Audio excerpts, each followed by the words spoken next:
Walking into the clinic to get my abortion, I was just very emotional.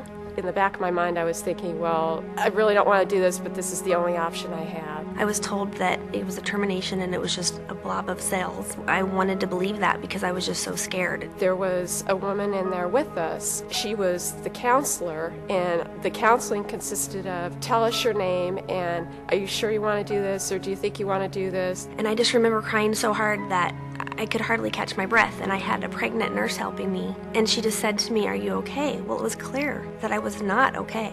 I remember laying on this table, and I remembered noises. My baby had fingers and toes and was fully formed, and my baby could feel. It was really horrible. Now I have to live with the consequences for the rest of my life. Whether you've ended a pregnancy or are concerned about a pregnancy now, find help at pregnancyline.com or call 866-88-WOMAN.